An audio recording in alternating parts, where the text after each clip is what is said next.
سال اور 5 سال کے بہن بھائیوں کو شہید کر کے بتا رہا ہے کہ اس نے کوئی دہشت گرد وہاں پہ مار گرائے ہیں.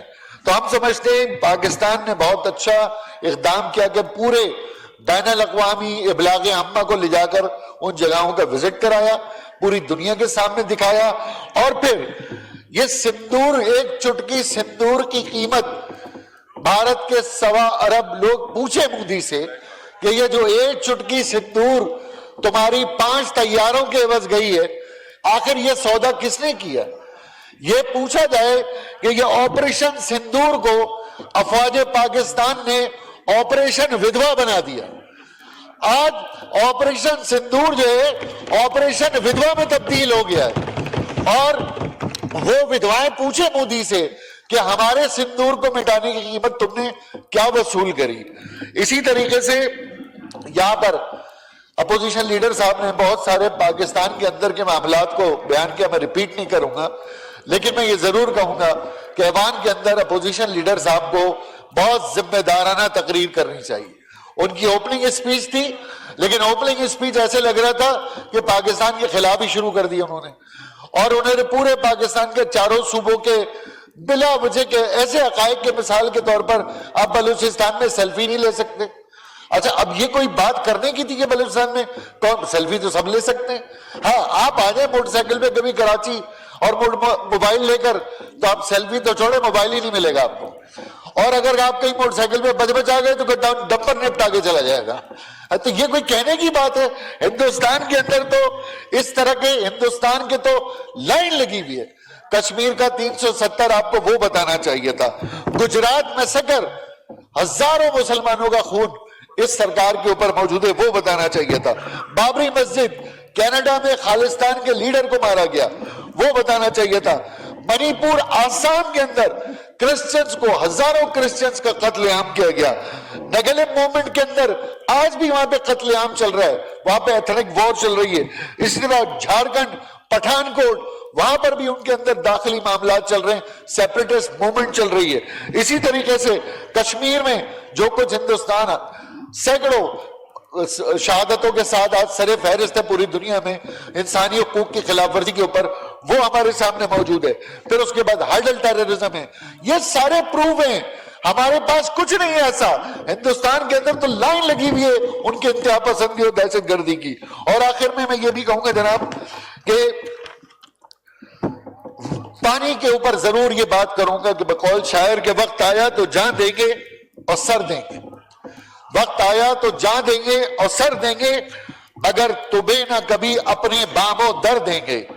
انہیں بتاؤ کہ ہم کربلا کے فاتح ہیں جو کہہ رہے ہیں کہ ہم پانی بند کر دیں گے. تو یہ ہندوستان کے سرکار کو یہ پتا ہونا چاہیے کہ یہ پانی کی سیاست جو اب انہوں نے ہمارے اوپر حملہ کر کے کی ہے، اور خاص طور پر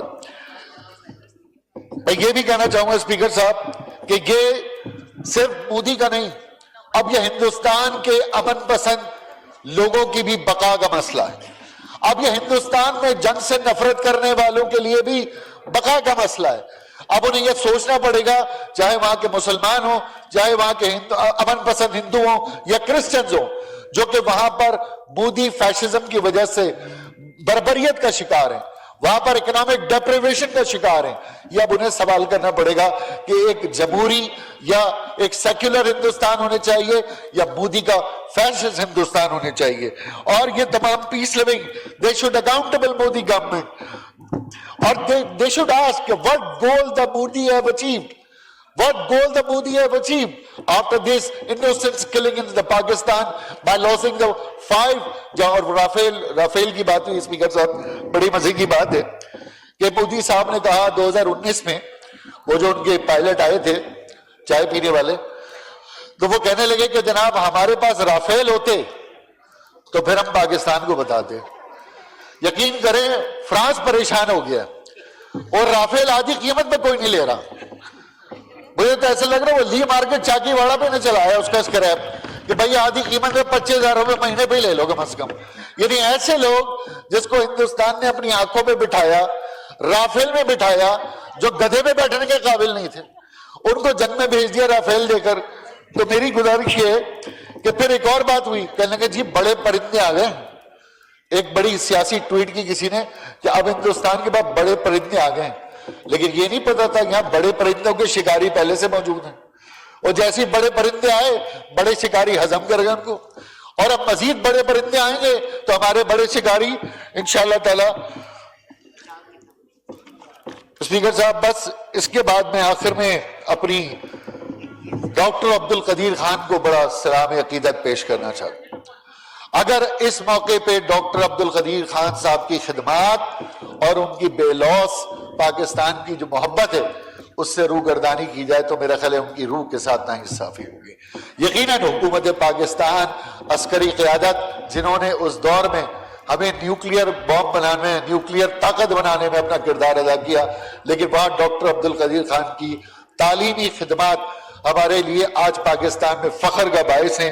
اور میں اس شعر کے ساتھ اپنی بات کا اختتام کروں گا کہ میں آرمی چیف اور تمام ایئر چیف، نیول چیف، وزیر اعظم پاکستان اور پاکستان کی تمام قیادت سے یہ گزارش کروں گا اس شعر کے ساتھ کہ راہ کے پتھر کو چکنا چور ہونا چاہیے۔ شعر تبدیل کر لیتے ہیں۔